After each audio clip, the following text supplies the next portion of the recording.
Hello दोस्तों, good evening. स्वागत है आप सभी का द स्टडी अड्डा में। और आज से हम स्टार्ट कर रहे हैं बीएड शिक्षक ब्रिज कोर्स। अब सुप्रीम कोर्ट की गाइडलाइंस के तहत जो बीएड टीचर्स हैं, जो प्राइमरी में पढ़ा रहे हैं, उनको ये ब्रिज कोर्स करना है, ये आप सभी को पता है। तो ब्रिज कोर्स का सिलेबस भी आपका जारी हो चुका है एनआईओएस के द्वारा। उस सिलेबस के अकॉर्डिंग हम आज से क्लासेस स्टार्ट करेंगे। डेली आपको क्लास मिल जाएगी और इसमें जो हमारा सिलेबस है उस सिलेबस को कंप्लीट करेंगे। कोर्स 1, कोर्स 2, कोर्स 3, कोर्स 4 और बाकी जो हमारे लैंग्वेज के सब्जेक्ट हैं उनको भी हम कवर करेंगे। तो सारे 6 कोर्स हैं, एक स्कूल एक्सपीरियंस वो 7वां है। तो आपके 6 कोर्सेज टोटल मिला के हैं और 7वां स्कूल एक्सपीरियंस है। तो जो 4 मेन कोर्सेज हैं और 2 लैंग्वेज के हैं, इन्हें हमें पढ़ना है। तो आज फर्स्ट कोर्सेज की क्लासेस आपकी स्टार्ट हो जाएंगी, पहले कोर्स की, जिसका नाम है child development and education psychology. तो child development and education psychology यानी बाल विकास और शैक्षिक मनोविज्ञान, इसमें हम फर्स्ट यूनिट पढ़ेंगे। फर्स्ट यूनिट है हमारी अंडरस्टैंडिंग चाइल्डहुड यानी बाल अवस्था की समझ। यहाँ पर सिर्फ बाल अवस्था के बारे में ही जो है सिलेबस में दिया गया है। इससे पूर्व की जो शैशवावस्था है वो हमें नहीं पढ़ना है, किशोरावस्था के बारे में भी नहीं पढ़ना है। मेन फोकस किस पर है? बाल्यावस्था पर। बाल्यावस्था यानी हम कहें तो 2 से 12 वर्ष के बच्चे की जो अवस्था है वो बाल्यावस्था मानी जाती है। कहीं पर 11 लिखा होगा, कहीं 12 लिखा होगा, ठीक है। तो बाल्यावस्था को फिर पूर्व बाल्यावस्था, उत्तर बाल्यावस्था में बांटा जाता है। ये सब आप जानते हैं। इसमें हमें पढ़ना है बाल्यावस्था की समझ। तो जो हमारा पहला जो चैप्टर है वो क्या है? चैप्टर फर्स्ट है बाल्यावस्था की समझ, अंडरस्टैंडिंग चाइल्डहुड। ये आपका पहला चैप्टर है।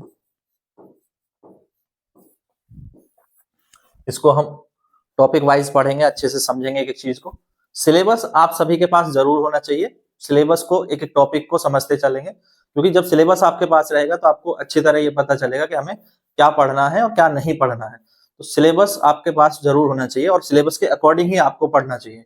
सिलेबस के अकॉर्डिंग आप पढ़ेंगे तो आप एक्स्ट्रा जो इधर उधर की चीजें पढ़ लेते हैं उससे आप बच जाएंगे। आपको बहुत ज्यादा नहीं पढ़ना है, अकॉर्डिंग टू सिलेबस पढ़ना है, वो बहुत जरूरी है। इधर उधर की तमाम चीजें पढ़ेंगे तो आप कंफ्यूज हो जाएंगे, तो कंफ्यूज नहीं होना है, ठीक है। तो हमें यहाँ पर बाल्यावस्था की समझ, इसको पढ़ना है। और इसमें सबसे पहले जो शब्द है बाल्यावस्था। क्या है बाल्यावस्था? बताएं। तो बाल्यावस्था क्या है? मानव विकास की दूसरी अवस्था है, ये हम सब जानते हैं। या एक बालक के विकास की दूसरी अवस्था है। कौन सी अवस्था है? दूसरी अवस्था। पहली कौन सी है? अगर ये मानव विकास की दूसरी अवस्था है बाल्यावस्था, तो पहली कौन सी है? पहली है शैशवावस्था, ठीक है। आप चाहे तो लिखते भी चलेंगे। ये क्या है? मानव विकास की दूसरी अवस्था है। और पहली क्या हुई? पहली अगर हम देखेंगे तो वो हो जाएगी शैशवावस्था, ठीक है। अब शैशवावस्था में शिशु कितने से कितने तक का है? 0 से 2 वर्ष तक। तो बाल्यावस्था में कहां से कहां तक होगी बाल्यावस्था? 6 से 12 वर्ष तक। बाल्यावस्था कहां होगी? 6 से 12 वर्ष तक। ये सभी जाने। इसको 2 भागों में बांटा गया है। बाल्यावस्था को कौन से 2 भागों में बांटा गया है? बाल्यावस्था को हम बांटते हैं प्रारंभिक बाल्यावस्था में और प्रारंभिक बाल्यावस्था यानी अर्ली चाइल्डहुड, और दूसरा हो जाएगा उत्तर बाल्यावस्था। कौन सा? उत्तर बाल्य अवस्था या लेटर चाइल्डहुड। तो 2 से 6 वर्ष के बालक की जो अवस्था है वो है प्रारंभिक बाल्य अवस्था, और 6 से 12 वर्ष हो जाएगा उत्तर बाल्य अवस्था। ये हम जानते हैं, उत्तर बाल्य अवस्था हो गई। इसको क्या कहा गया है? बाल्यावस्था को, बाल्यावस्था को कहा गया है जीवन का अनोखा काल। जीवन का अनोखा काल कहा गया है।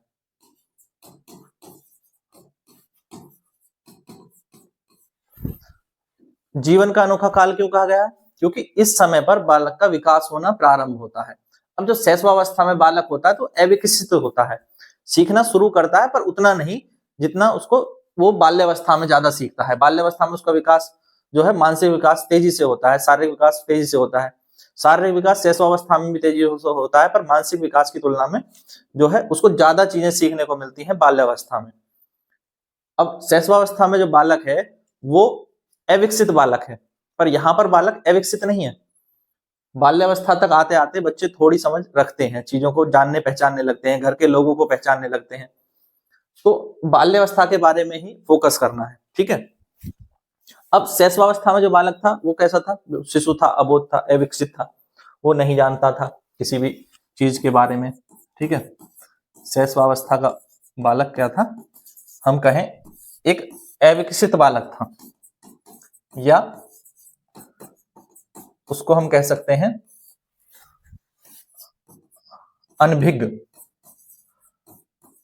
वो किसी तरह की कोई पूर्व जानकारी नहीं रखता, एक तरह से ये मान सकते हैं। ना उसको भाषा का पहले से कोई ज्ञान है, ठीक है, ना उसका कोई मानसिक विकास हुआ है, ना वो घर में किसी सदस्य को पहचानता है, ना उसका कोई सामाजिक विकास हुआ है, ना मानसिक विकास हुआ है, ना भावनात्मक विकास।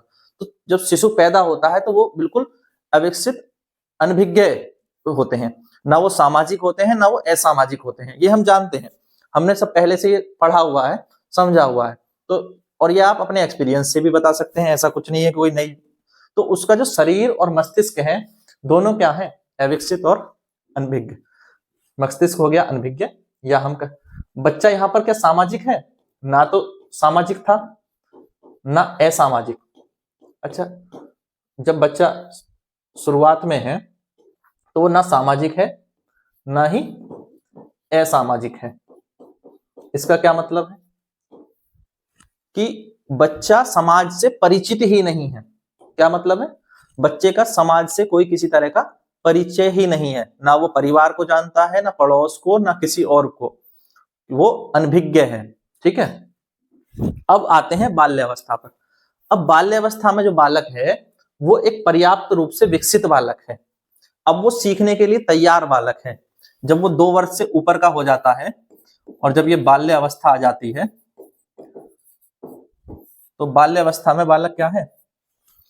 पर्याप्त विकसित बालक है। हम कह सकते हैं वो क्या है? पर्याप्त विकसित, यानी वो सीखने के लिए पूरी तरह तैयार है। वो बहुत तेजी से सीखता भी है। इस अवस्था में बच्चा क्या है? तेजी से सीखता है। अच्छा, जो 2 साल का 3 साल का जो बच्चा है, आपने देखा होगा वो अपने आस पड़ोस की सब चीजों को पहचानता है। पहचानता नहीं पहचानता? अगर घर में कोई पशु होगा, कुत्ता होगा, गाय हो गई, उनको भी पहचानता है, घर के लोगों को भी पहचानता है, 2-4 जो घर लोग आते रहते हैं आस पड़ोस के उनको भी पहचानने लगता है। यानी वो अपने आसपास के वातावरण से परिचित होता है। क्या होता है? वो अपने आसपास के वातावरण से परिचित होता है। ये विशेषता है। बाल्यावस्था में प्रवेश करते समय बालक अपने आसपास के वातावरण से परिचित होता है। अब उसके पास कुछ ना कुछ जो है समझ आ चुकी है, वो चाहे उसके समाज से आई है या परिवार से आई है, आस पड़ोस से आई है, पर कुछ समझ उसके पास आ चुकी होती है। और यही इसी समझ आने से, इस समझ के आने से क्या है? उसका विकास शुरू हो चुका होता है, विकास होने लगता है। अब बालक तैयार है अपनी व्यक्तिगत पहचान के लिए, या यहाँ पर बालक तैयार हो जाता है शिक्षा संबंधी बातों को समझने के लिए। पढ़ाई लिखाई की जो बातें हैं उनको अब वो समझ सकता है, बातों की समझ आने लगती है। जैसे आप बच्चे को इसी एज में सिखाना शुरू करते हैं 2-3 साल के बाद, 1 2 3 ABCD, ठीक है, ए आ, ये सब कब सिखाना शुरू करते हैं? 2-3 वर्ष के बाद सिखाना शुरू करते हैं, यानी बाल्यावस्था में। अब बच्चा किसके लिए तैयार है? वो सीखने के लिए, शिक्षा संबंधी बातों के लिए, भाषाई ज्ञान के लिए सीखने के लिए तैयार है। वो व्यवहार करना भी सीखने के लिए तैयार है, सामाजिक व्यवहार हो चाहे वैयक्तिक व्यवहार हो, ये सब बच्चे सीख लेते हैं, करते हैं। देखा ही आपने, चीजें क्लियर हो रही हैं। तो बाल्यावस्था की विशेषताएं हम समझ रहे हैं, बाल्यावस्था में क्या चीजें प्रारंभ में हैं, ठीक है। अभी हम इनको क्लासिफाई भी करेंगे, प्रारंभिक बाल्यावस्था और उत्तर बाल्यावस्था को। एक ओवरऑल जब बाल्यावस्था में एंट्री कर रहा है बच्चा तो वो किस तरह की अवस्था में है ये समझ लें पहले। क्या था, एक पर्याप्त विकसित बालक था, शैशवावस्था के तुरंत बाद वो अब सीख सकता था, अब सीखने के लिए तैयार है। ठीक है, अब यही हम इसको इसलिए कहते हैं कि बाल्यावस्था में जब बालक आएगा और जब वो अपने 2 से 12 वर्ष तक इसमें सीखेगा, तो ये सीख करके वो एक भावी जीवन के लिए एक नागरिक तैयार होगा, एक बेहतर किशोर बनेगा, एक बेहतर वयस्क तैयार होगा। अगर उसका विकास किसमें, बाल्यावस्था में अगर अच्छा विकास उसका होगा तो वो एक बेहतर व्यक्ति बनेगा, बेहतर नागरिक बनेगा। और इसीलिए इसको कहा गया है भावी जीवन की आधारशिला है बाल्यावस्था। क्या है, भावी जीवन की आधारशिला, हम इसको कहते हैं फाउंडेशन। ठीक है, क्योंकि इस पर ही क्या है, बालक की नींव तैयार होती है। बाल्यावस्था में जो कुछ चीजें बालक सीखता है, जैसा व्यवहार करना सीखता है, जैसी उसकी ग्रोथ होती है, उसी के आधार पर, उसी सब चीजों के आधार पर अगर हम इस समय बच्चे को अच्छा व्यवहार करना ना सिखाएं, कैसे रहना है, कैसे और लोगों के साथ कैसे व्यवहार करना है, ठीक है, सिखाते हैं छोटे बच्चों को, हर चीज हम सिखाते हैं, मिलना जुलना, किसी के साथ कैसे बात करनी है, बाहर कैसे पेश आना है, किसी से आप मीटिंग करने जा रहे हैं, बात कर रहे हैं तो आपको क्या करना है, अपने दोस्तों के साथ कैसा व्यवहार करना है। तो बालक यहाँ पर सब चीज सीखता है और इन्हीं चीजों को वो अपने पूरे जीवन में दोहराता है, रिपीट करता है और उससे आगे बढ़ता है। तो जैसा हम उसको बचपन में बता देते हैं, सिखा देते हैं, उसका बहुत फर्क पड़ता है बच्चे पर, इस पर बहुत प्रभाव रहता है, हमेशा वो उस चीज से जो है जुड़ा रहता है। तो बाल्यावस्था बहुत महत्वपूर्ण है, बाल्यावस्था में उसके भावी जीवन के जो है निर्माण होता है, आधारशिला के रूप में काम करती है, तो ये बहुत जरूरी है। और जब बालक बड़ा होता है तो उसने जो इस अवस्था में, जो 2 से 12 वर्ष की अवस्था में जो चीजें सीखी होती हैं, वो उसके जीवन में बहुत आगे जाकर भी काम आती हैं, उसके जीवन का निर्माण करती हैं। इसीलिए ये जीवन में स्थायित्व आने का विकास यहीं से हो जाता है। आप देखोगे 10-11 साल के बच्चे, उनकी सोच जिस तरह की उस समय होती है, आगे जाकर के भी आप देखोगे उसका बहुत प्रभाव उन पे रहता है। चाहे वो जब बड़े हो जाते हैं तो उनके जो बचपन के जो समय गुजरा है, 10-12 साल की एज तक उन्होंने जो सीख लिया है या जिस तरह का उनके व्यवहार बन गया है, तो वही व्यवहार उन पर जो है अक्सर हमें देखने को झलकता है जब वो बड़े भी हो जाते हैं। तो यानी जीवन का स्थायित्व आने का प्रारंभ कहाँ होता है, जीवन में स्थायित्व आने का प्रारंभ बाल्यावस्था में हो जाता है। तो बहुत महत्वपूर्ण है ये अवस्था, हमारे सिलेबस में भी इसीलिए है, इसीलिए हम इसको समझ रहे हैं, पढ़ रहे हैं। तो अब इसको हमने 2 भागों में बांटा था, प्रारंभिक बाल्यावस्था और उत्तर बाल्यावस्था। इसकी विशेषताओं को देखें। ठीक है, तो पहले मैं बात करूंगा प्रारंभिक बाल्यावस्था की। जहां चीजें समझ में ना आए तुरंत कमेंट कर दीजिएगा। सबसे पहले प्रारंभिक बाल्यावस्था, तो ये प्रारंभिक बाल्यावस्था है, इसे हम मानेंगे 2 से 6 वर्ष। ठीक है, तो ये क्लासिफिकेशन किसने किया था, श्रीमती हरलॉक ने। तो हरलॉक के अनुसार 2 से 6 वर्ष और 6 से 12 वर्ष क्या है, वो उत्तर बाल्यावस्था है, और ये 2 से 6 वर्ष ये है प्रारंभिक बाल्यावस्था।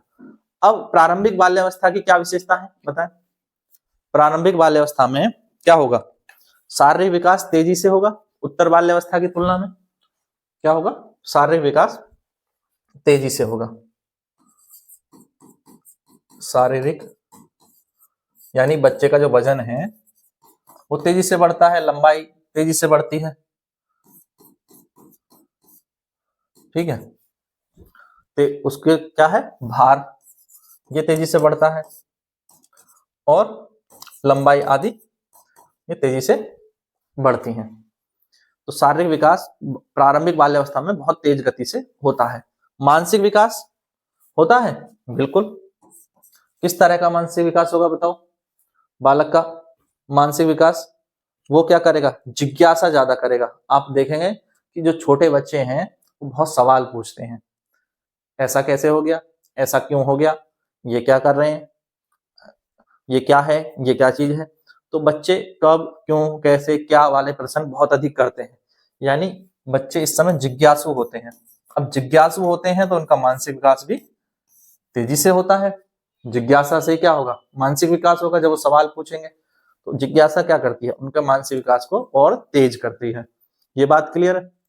इस समय बच्चे बहुत सवाल पूछते हैं, प्रश्न करते हैं। ठीक है, क्या करते हैं, बहुत अधिक प्रश्न पूछते हैं। दूसरा, शारीरिक विकास में ही आप देखोगे तो बच्चे इस समय बहुत एक्टिव होते हैं एक्टिव होते हैं, उनका दौड़ना, कूदना, खेलना, उछल कूद करते रहते हैं हर टाइम, कहीं ना कहीं जो है वो हमेशा एक्टिव रहते हैं। इस समय बच्चे जो है उनके जो मोटर स्किल है ना, हम कहें एक तरह से उनमें जो गति करने की जो क्षमता है और उछल कूद चंचलता जो बच्चों की है वो 2 से 6 वर्ष के बीच में अधिक होती है ना। तो बच्चों के जो मोटर स्किल्स का डेवलपमेंट है वो तेजी से होता है, मोटर स्किल्स का विकास ये तेजी से होता है, जो कि हम देखते हैं कि बच्चों में खेलना, कूदना, दौड़ना आदि ये अधिक होता है। छोटे बच्चे भागते ही रहते हैं, रुकते ही नहीं है, मम्मी पापा आगे पीछे, बालक आगे आगे दौड़ लगाते रहेंगे, खेलते रहेंगे, कूदते रहेंगे, ठीक है, यहाँ कूद वहां कूद करते रहते हैं, क्योंकि उनके जो शरीर है वो तेजी से बढ़ रहा होता है, वो एनर्जी उनमें अलग ही लेवल की होती है। ठीक है, अब अगली चीज देखें कि बच्चों का जो भाषा का विकास है, भाषा का विकास भी बहुत तेजी से होता है प्रारंभिक बाल्यावस्था में। ये भाषा का विकास, बच्चे शब्दों को बोलना सीखते हैं, वाक्यों को बोलना सीखते हैं। पहले शुरू में बच्चे 1-2 शब्द बोलना सीखते हैं, बाद में वो कई शब्दों को साथ छोटे छोटे वाक्य बोलना शुरू करते हैं प्रारंभिक बाल्यावस्था में। ये विशेषता है प्रारंभिक बाल्यावस्था में। तो भाषा का विकास क्या है, तेजी से होता है, ये नोट कर लेंगे, बालक के भाषा का विकास इस समय तेजी से होता है। सामाजिक विकास ये कैसे होता है बच्चों का इस अवस्था में, बताओ। इस अवस्था में बच्चों का सामाजिक विकास होता है खेल द्वारा, अपने आस पड़ोस के बहन बच्चों के साथ खेलना, परिवार के बच्चों के साथ खेलना, और परिवार द्वारा खेल, और परिवार के लोगों द्वारा क्या होता है, सामाजिक विकास, बालक का सामाजिक विकास।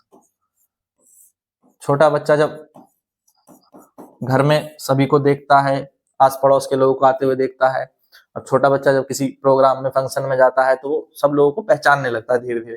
तो यहीं से क्या है, उसका सामाजिक विकास होने लगता है, अपने आसपास के लोगों को पहचानता है, अपने रिश्तेदारों को, परिवार के लोगों को पहचानता है, तो उसका सामाजिक विकास इस तरह से होता रहता है। ठीक है, प्रारंभिक बाल्यावस्था में और क्या होगा, प्रारंभिक बाल्यावस्था में बालक इन सब चीजों को करेगा। शारीरिक विकास कैसे होगा, क्योंकि वो तेजी से भार लंबाई बढ़ रही है। दूसरा, जिज्ञासा, जिज्ञासा क्या है, प्रश्न करते हैं बच्चे, पूछते हैं क्या हुआ, कैसे हुआ। फिर हमने बात की मोटर स्किल पर, मोटर स्किल यानी बच्चे खेल कूद ज्यादा करते हैं, तेजी से खेल कूद करते हैं तो उनके जो शारीरिक विकास है वो तेजी से हो रहा होता है, तो मोटर स्किल का भी विकास हो रहा होता है।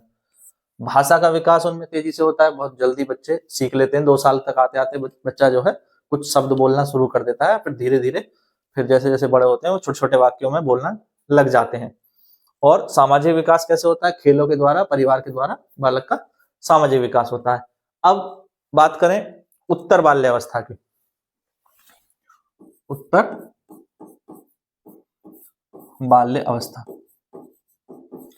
बताओ क्या है उत्तर बाल्यावस्था, कब से कब तक है, कब से कब तक है, ये मैंने कई बार बताया 6 से 12 वर्ष की अवस्था को हम हर लोग के द्वारा बताया गया कि ये उत्तर बाल्यावस्था, इस तरह का विभाजन किया गया।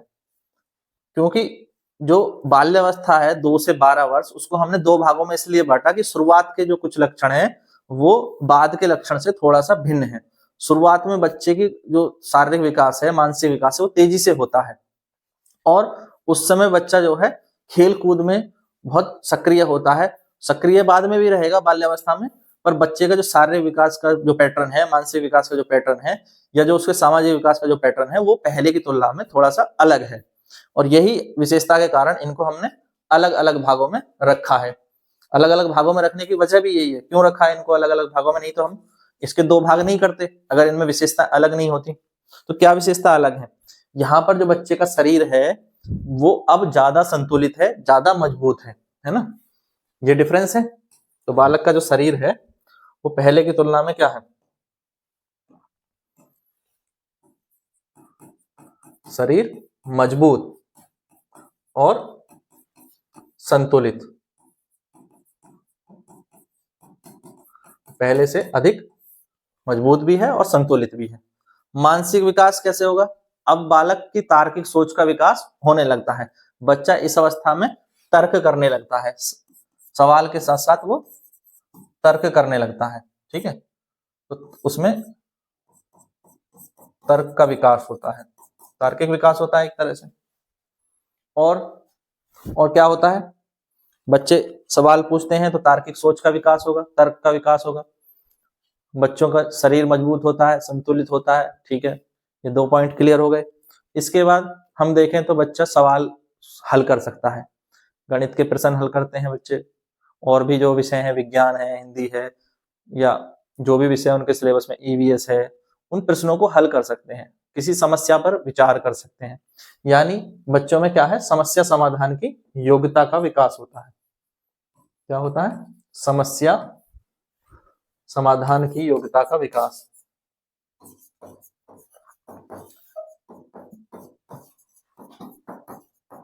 समस्या समाधान की योग्यता।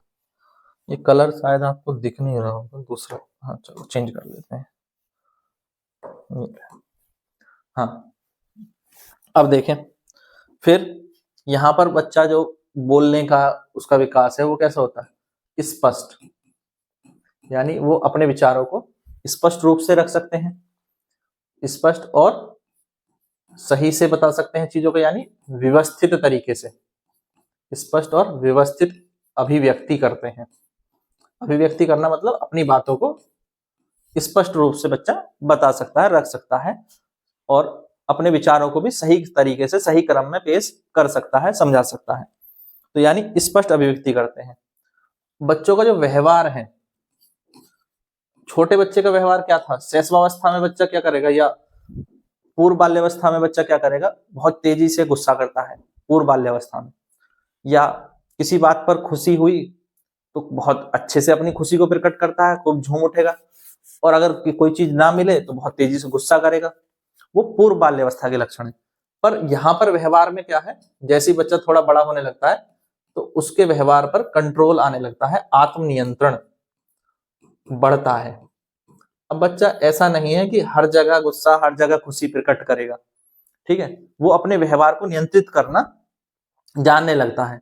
ऐसा नहीं होगा कि वो, अगर मान लो रास्ते में कहीं जा रहे हैं और उसने कहा कि मुझे ये चीज चाहिए और आपने मना कर दिया, तो वो हो सकता है वो उस समय अपने गुस्से को कंट्रोल कर ले।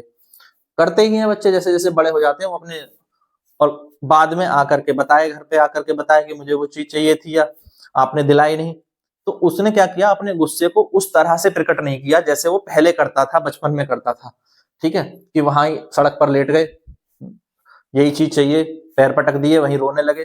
पर क्या आपने बड़े बच्चों को ऐसा करता देखा है? नहीं। तो यानी जब बच्चे थोड़े बड़े हो जाते हैं तो अपने व्यवहार पर आत्मनियंत्रण करना सीख लेते हैं। ये बात क्लियर है?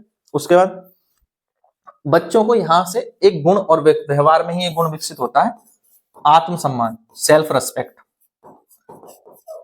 अब इस अवस्था में अगर आप बच्चे को कुछ भी गलत बोलते हैं तो वो उसको अपने ऊपर गलत तरह से लेता है।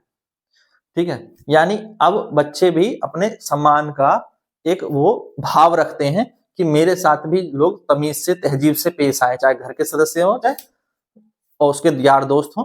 तो यहाँ से क्या है? बच्चों की आत्मसम्मान की भावना का विकास होने लगता है। ठीक है, तो बच्चे जो देखते हैं कि लोग कैसे व्यवहार कर रहे हैं, उससे फिर सीखते भी हैं। जो व्यवहार उन्हें अच्छा लगता है उस वहां अच्छा व्यवहार सीखते हैं, और जो व्यवहार उन्हें गलत लगता है, कई बार बच्चे गलत व्यवहार भी सीख लेते हैं, या अगर उनके साथ बार बार गलत व्यवहार होता है तो फिर बच्चे उस व्यवहार को दोहराने भी लगते हैं। तो आत्मसम्मान का विकास उसी से जुड़ा हुआ है कि बच्चे लोगों के द्वारा किए गए व्यवहारों से सीखते हैं, अच्छे व्यवहार और बुरे व्यवहार में अंतर को भी जानते हैं, पहचानते हैं इस एज में सब। ठीक है, और इसी एज में आती है एक गैंग एज जिसे कहते हैं, यानी इस एज में बच्चे के बीच में उसके जो दोस्त हैं वो बहुत इंपॉर्टेंट होते हैं। मित्रों का जो महत्व है वो बढ़ जाता है। बच्चा अपने यार दोस्तों को बहुत इंपॉर्टेंस देता है, क्योंकि वो उनके साथ ज्यादा समय बिताने लगता है, खेलता कूदता है, स्कूल में भी दोस्तों के साथ समय बिताता है। तो यहाँ से धीरे धीरे बच्चा जो है दोस्तों की मंडली में रहना शुरू कर देता है, और यहाँ पर उसका दोस्तों का महत्व बढ़ता है, और दोस्तों से वो सामाजिक व्यवहार भी सीखता है। तो ये जो अवस्था है ये पहली अवस्था से बिल्कुल भिन्न है। ठीक है, इसमें एक चीज और सीखता है बच्चा, नियम व अनुशासन, नियम और अनुशासन का विकास, ये भी किस अवस्था में हो रहा है? ये भी हमारा उत्तर बाल्यावस्था में।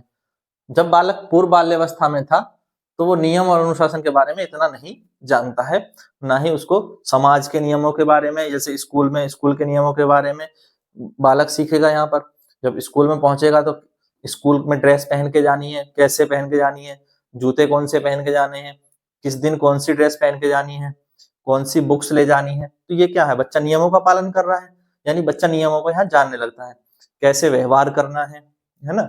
तो बच्चा खाने के, पीने के, रहने के, चलने के, पढ़ने के, लिखने के सब तरीके सीखता है, यानी बच्चा नियम और अनुशासनों का जो है वो पालन करने लगता है और उसे पता चल जाता है कि हमारे आसपास के समाज में क्या नियम है, उनको कैसे पालन करना है। बाद में हम देखेंगे किशोरावस्था में बच्चे जो है नियमों के प्रति विरोधी व्यवहार भी प्रकट करते हैं, वो एक अलग बात है। अभी किशोरावस्था को हमें यहाँ नहीं पढ़ना है, हम यहाँ पर टॉपिक पर ही रहेंगे, बाल्यावस्था पर फोकस रखें, तो बाल्यावस्था को ही पढ़ेंगे। अब जो इम्पोर्टेंट टॉपिक आएगा, इम्पोर्टेंट टॉपिक क्या आएगा जो सिलेबस में है, वो है बाल्यावस्था की संकल्पनाएं। ये चीजें हमने समझी कि बाल्यावस्था क्या है, बाल्यावस्था की परिभाषा क्या है, किसे हम बाल्यावस्था कह रहे हैं, पूर्व बाल्यावस्था क्या है, उत्तर बाल्यावस्था क्या है, उनकी विशेषताएं क्या है। ये क्योंकि जुड़ी हुई बातें हैं, बाल्यावस्था शब्द के साथ जुड़ी हुई बातें हैं, इसलिए ये सब मैंने आपको बताया, समझाया कि एक बाल्यावस्था का पूरा कॉन्सेप्ट आपके दिमाग में बन जाए। अब हमें पढ़ना क्या है? बाल्यावस्था की संकल्पनाएं। तो जो नेक्स्ट हमारा टॉपिक होगा वो क्या होगा? संकल्पना।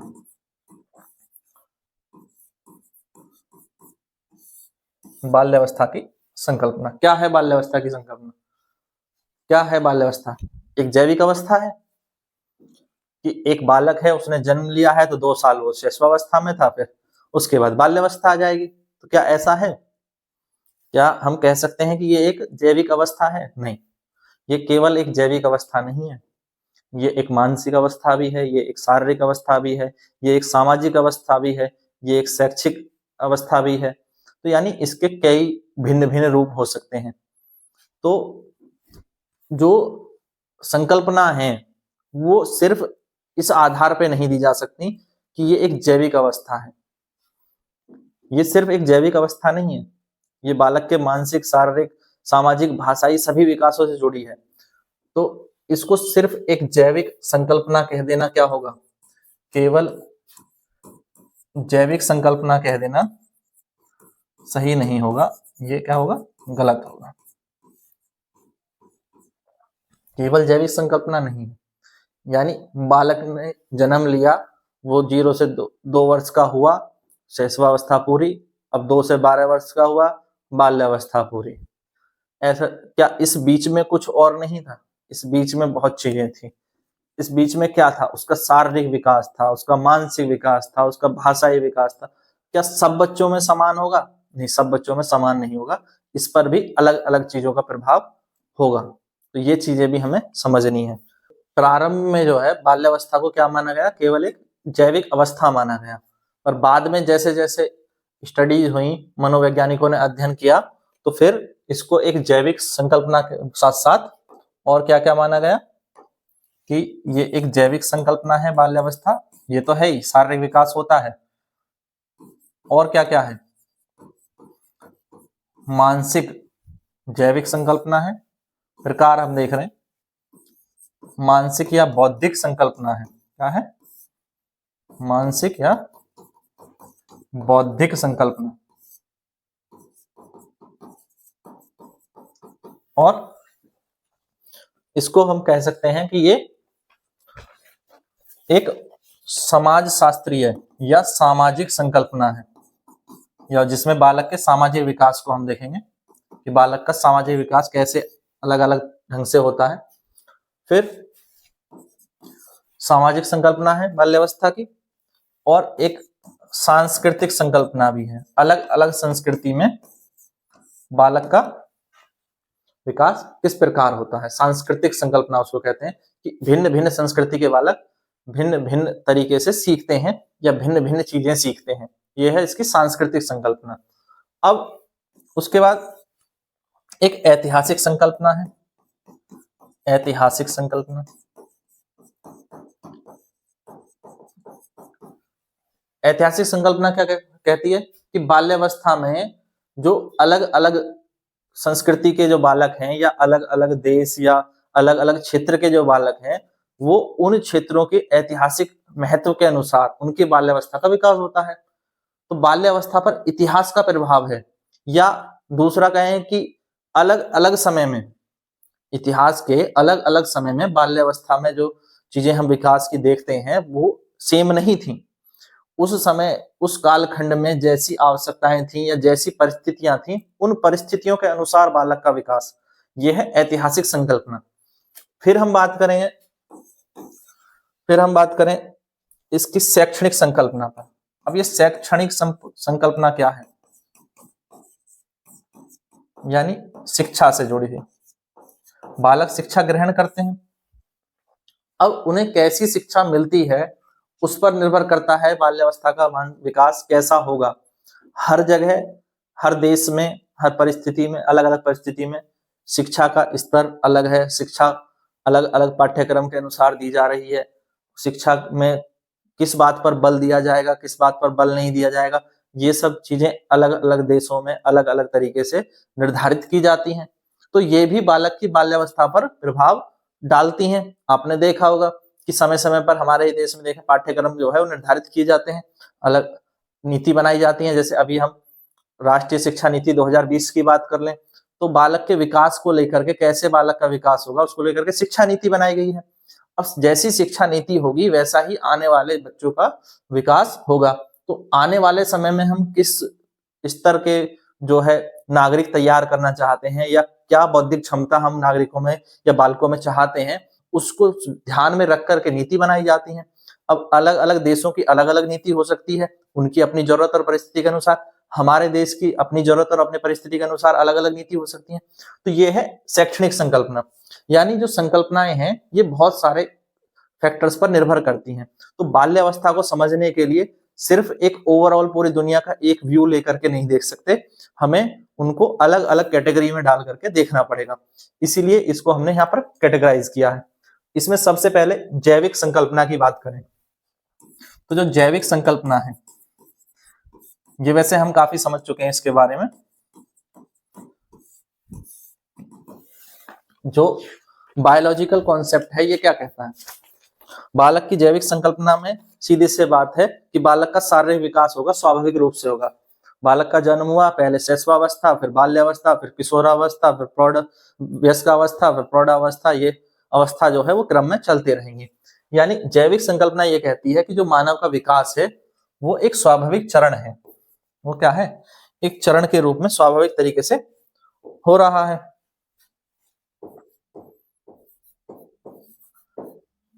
स्वाभाविक चरण क्या है? स्वाभाविक चरण बाल्यावस्था। बाल्यावस्था एक स्वाभाविक चरण है मानव विकास का। यानी सेकंड स्टेज ये आएगी, हर बच्चे की आएगी। हम इसको जैविक संकल्पना में कह सकते हैं। बालक ने जन्म लिया है तो वो शैशवावस्था और शैशवावस्था के बाद बाल्यावस्था में प्रवेश करेगा, उसके बाद किशोरावस्था में प्रवेश करेगा। तो ये जैविक संकल्पना है। ये बात आप समझ गए? यानी अब इसके जो लक्षण हैं वो सब रहेंगे इसमें। बाल्यावस्था में शारीरिक वृद्धि होगी, बालक का मानसिक विकास होगा, ये सब लक्षण रहने वाले हैं। बालक में परिपक्वता आएगी, उसके शरीर का विकास होगा, उसके मस्तिष्क का विकास होगा, उसकी सामाजिकता का विकास होगा, वो हम अलग उसमें देख लेंगे।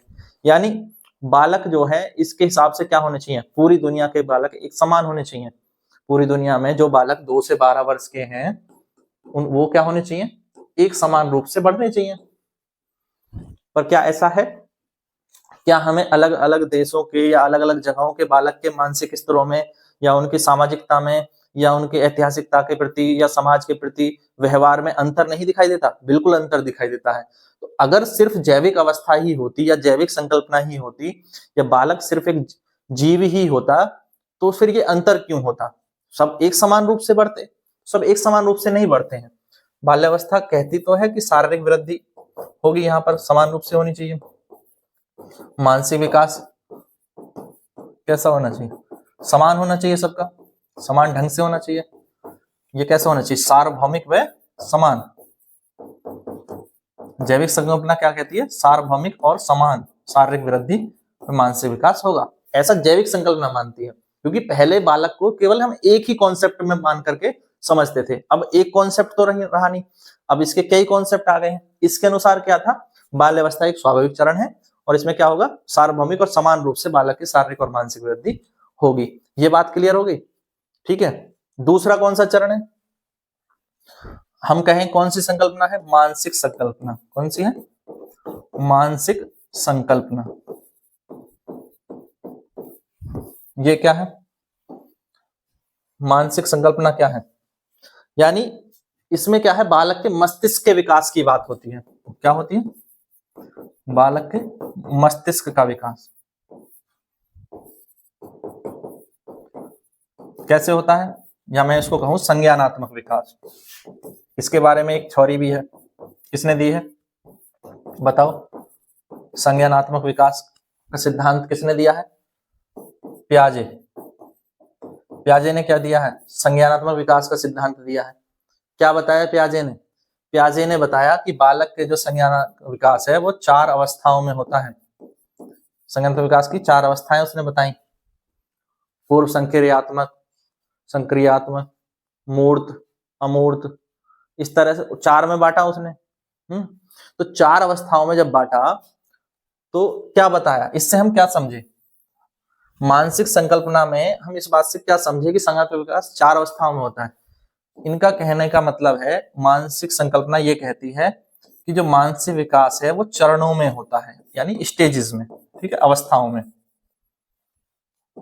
ठीक है, चरणों में होता है, यानी इसके भी कुछ स्टेजेस हैं, जैसे कि पियाजे ने बताए थे कि 0 से 2 वर्ष, 2 से 6 वर्ष, 6 से 11, ठीक है, 6 से 11 वर्ष, फिर 11 से प्लस। तो इसने इस तरह से संज्ञानात्मक विकास को समझाया।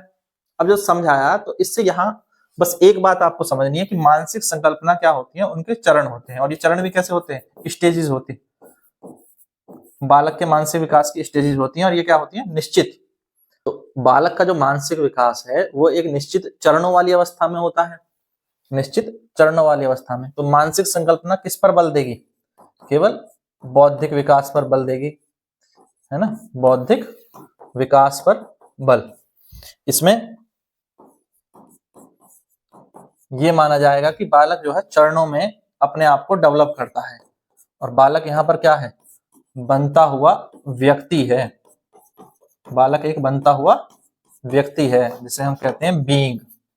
बालक क्या है, बनता हुआ व्यक्ति है, बीइंग है, ये मानसिक संकल्पना कहती है। आगे बात करें, सामाजिक संकल्पना पर आ जाए। अब सामाजिक संकल्पना क्या है, देखिए, सामाजिक संकल्पना, तो सामाजिक संकल्पना है कि बाल्यावस्था क्या है, बाल्यावस्था में बालक का सामाजिक निर्माण होता है, यानी उसका एक सामाजिक विकास होता है, यही सामाजिक संकल्पना है।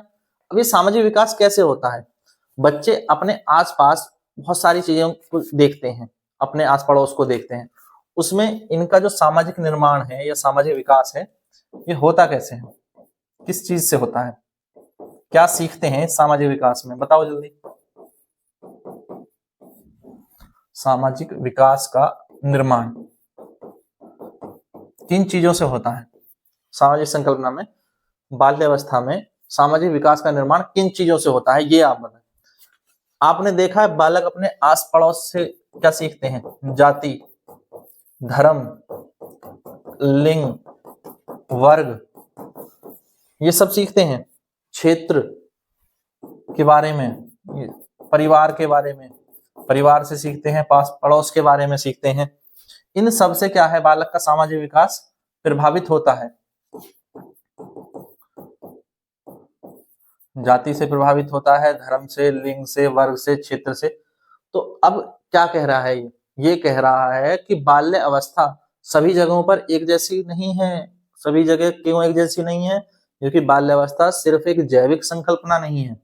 अगर जैविक संकल्पना होती तो सब जगह एक जैसी होती, सब जगह एक जैसी होती शारीरिक विकास बालक का। अच्छा, शारीरिक विकास मान लो एक जैसा हो भी गया तो भी बालक बाल्यावस्था में एक जैसा नहीं है। क्यों? क्योंकि बालक जहाँ रहता है वहां जाति, धर्म, लिंग, क्षेत्र, ये सब अलग है। परिवार, हर किसी का परिवार का माहौल अलग है, एजुकेशन अलग है, ठीक है। तो यानी अब यहाँ बच्चा किससे है? बच्चा समाज से प्रभावित है। किसने कहा था? जैसा समाज वैसा बालक। किसने कहा था ये? जैसा समाज वैसा बालक। बताओ जल्दी से कमेंट में, किसने कहा था जैसा समाज होगा वैसा ही बालक बनेगा या बालक सीखेगा? वाइगोत्स्की ने कहा था कि बालक पर समाज का बहुत प्रभाव पड़ता है, बालक अपने समाज से सीखता है, तो जैसा समाज होगा वैसा बालक होगा। तो सामाजिक संकल्पना भी यही कहती है। बाल्यावस्था में बालकों में अंतर का मूल कारण क्या है? समाज। समाज जो है प्रभावित करता है। और क्या कारण है? मानसिक संकल्पना, जैविक संकल्पना के आधार पर अगर देखते तो बालक सारे एक जैसे होते, पूरी दुनिया के बालक एक जैसे होते, पर अंतर कहाँ आ गया? अंतर आ गया समाज पर, सामाजिकता पर, ठीक है। और भी देखेंगे। अब बालक समाज में कैसे सीखता है? सक्रिय रूप से। बालक एक एक्टिव के रूप में सीखता है, सक्रिय रूप से बालक यहाँ पर सीखता है। ये बात भी आप याद रखेंगे, समाज से, तभी वो इतना प्रभावित होता है। चौथी संकल्पना क्या है? सांस्कृतिक संकल्पना। कौन सी है? सांस्कृतिक संकल्पना। ये भी बच्चों में डिफरेंस पैदा करती है। क्यों डिफरेंस पैदा करती है? सांस्कृतिक संकल्पना के अकॉर्डिंग देखें। संस्कृति, कल्चर, संस्कृति यानी कल्चर। क्या सभी जगह कल्चर समान है? क्या सभी जगह कल्चर समान है? बताओ, मेरी बात करो। नहीं है। तो अलग अलग कल्चर है। क्या है?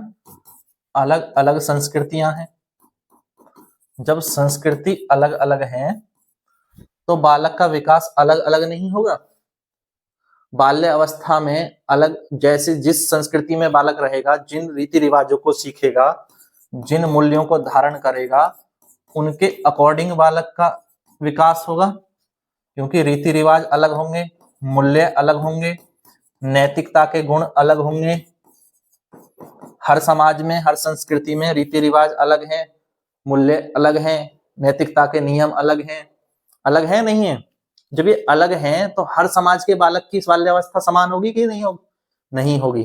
यानी बाल्यावस्था पर इनका प्रभाव पड़ेगा, और इसलिए फिर बाल्यावस्थाएं भी क्या होंगी? अलग अलग बाल्यावस्था। यही मैं हर जगह बता रहा हूँ, बाल्यावस्थाएं डिफरेंट हैं हर किसी के अकॉर्डिंग, संस्कृति के अकॉर्डिंग, अभी हमने देखा समाज के अकॉर्डिंग, ठीक है। तो बाल्यावस्था के भी अलग अलग भाग बन जाएंगे अलग अलग संस्कृति में। फिर ऐतिहासिक संकल्पना क्या कहती है? ऐतिहासिक संकल्पना,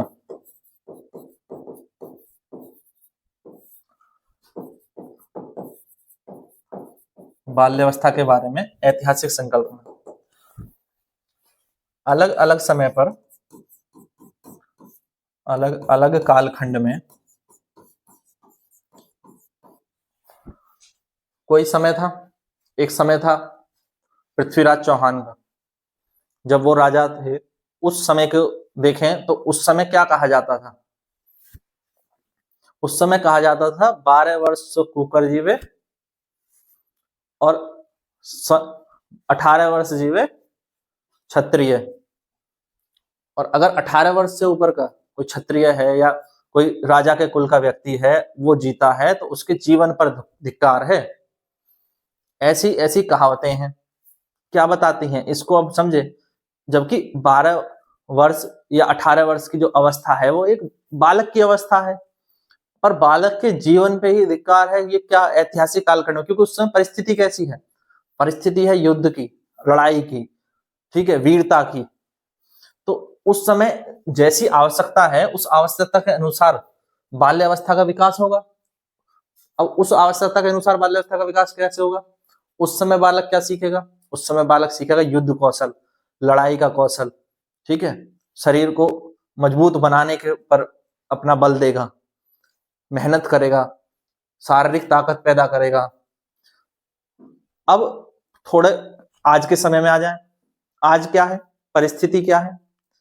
तो आज की परिस्थिति में बालक किस पर बल देगा? शारीरिक चीजों के साथ साथ बालक मानसिक, उन बोध ज्ञान पर, मानसिक विकास पर बल देगा, पढ़ने लिखने पर जोर देगा, या कहें कि रोजगार के लिए तैयार होने पर वो जोर देगा। कि आज परिस्थिति वैसी नहीं है। आज देश दुनिया की समाज की परिस्थिति वैसी नहीं है। अब मान लो कल को ऐसा हो जाए कि हर जगह बस लड़ाइयां हो रही हैं, युद्ध हो रहे हैं पूरी दुनिया में, जो है जगह जगह, जैसा हम देख रहे हैं।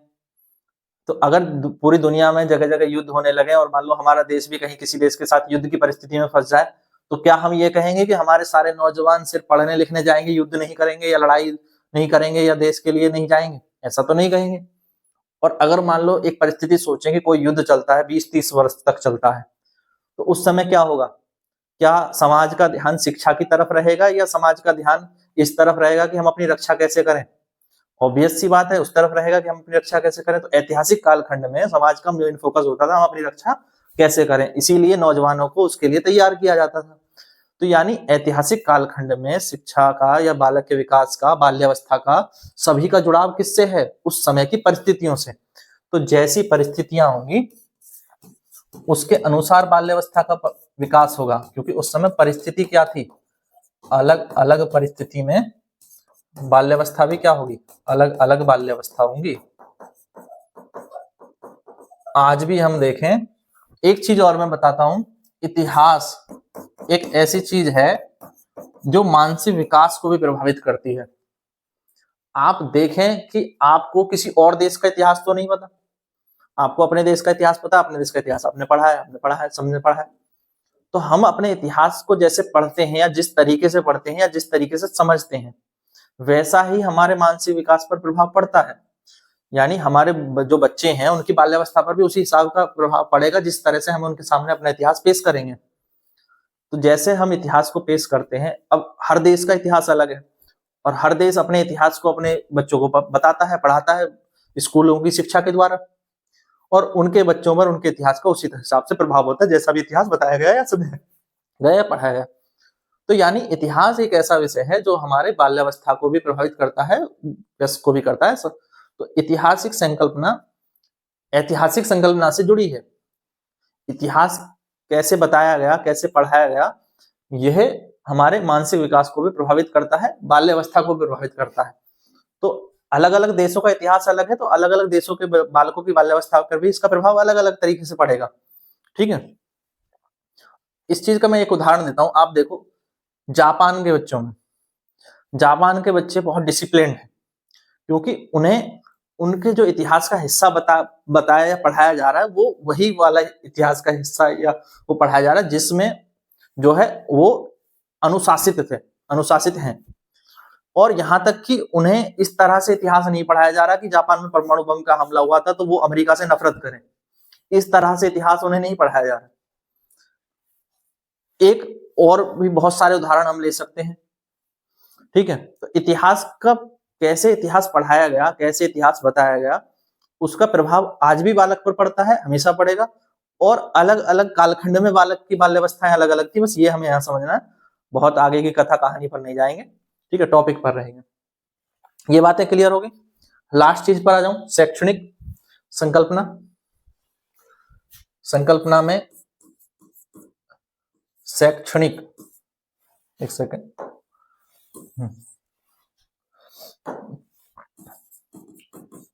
शैक्षणिक संकल्पना यानी बाल्यावस्था का शिक्षा से क्या जुड़ाव है या क्या प्रभाव है। तो शैक्षणिक संकल्पना सीधी सी बात है, शिक्षा ही बालक के चरित्र का निर्माण करती है, बालक के व्यवहार का निर्माण करती है। तो अब जिस प्रकार की शिक्षा होगी वैसा ही बालक का चरित्र और व्यवहार जो है वो बनेगा। शिक्षा पर निर्भर है, किस पर निर्भर है? बाल्यावस्था यहाँ एक तरह से शिक्षा पर निर्भर है।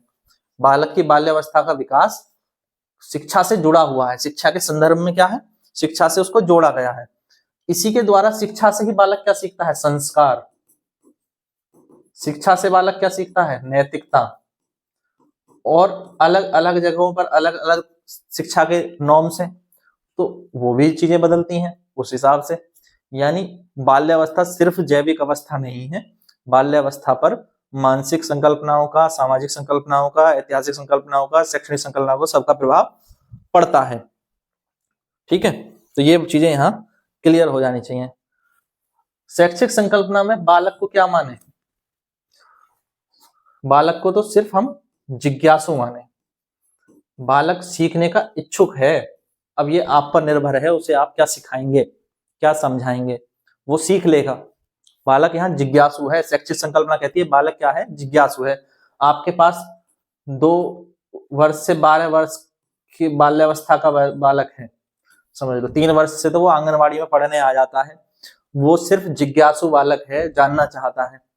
उसके चरित्र का, व्यवहार का, संस्कार का, नैतिकता का, शिक्षा का विकास किसको करना है, शिक्षक को करना है, परिवार को करना है, पड़ोस को करना है, समाज को करना है। इसीलिए बच्चे को सिर्फ हमने यहाँ पर क्या माना, जिज्ञासु माना। दूसरा हम कह सकते हैं बच्चा सृजनशील है, क्रिएटिव है।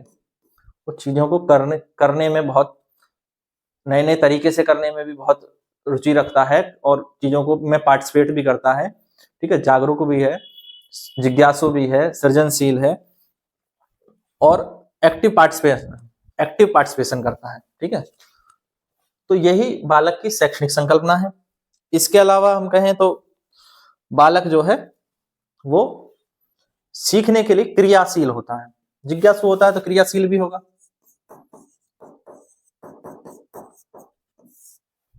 इसी को लेकर के, शैक्षिक संकल्पना को लेकर के एनसीएफ हमारा क्या कहता है, इन सब बातों को ध्यान रख के शिक्षा को कैसी बनाओ, बाल केंद्रित बनाओ। बाल केंद्रित शिक्षा कैसी होनी चाहिए, शिक्षा बालक को केंद्र में रख करके। ये शैक्षिक संकल्पना का एक भाग है।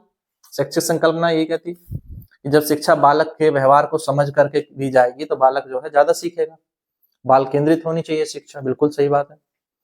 एनसीएफ 2005 में भी कहा गया, एनसीएफ 2020 में भी कहा गया। 20 वाला वैसे 2022 में जारी हुआ था, 20 में राष्ट्रीय शिक्षा नीति आई थी, तो आप उसे 2022 का एनसीएफ कहें या 2020 का, उससे कोई खास फर्क नहीं पड़ता। तो एनसीएफ हमारा एजुकेशन सिस्टम को कैसा बनाने के लिए कहता है, बाल केंद्रित शिक्षा के लिए कहता है। ये बात क्लियर है।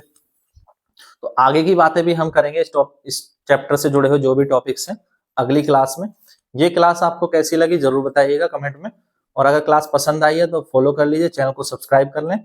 और ये नोट्स आपको मिल जाएंगे टेलीग्राम ग्रुप पर, तो टेलीग्राम ग्रुप का लिंक डिस्क्रिप्शन में मैं डाल दूंगा, तो वहां से आप टेलीग्राम ग्रुप से जुड़ जाएंगे। तो लगातार आपको नोट्स मिलते रहेंगे।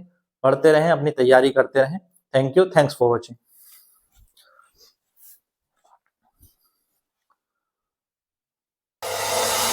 अब एग्जाम की तैयारी को और बेहतर करने के लिए हमारे चैनल को लाइक, शेयर और सब्सक्राइब करना ना भूलें।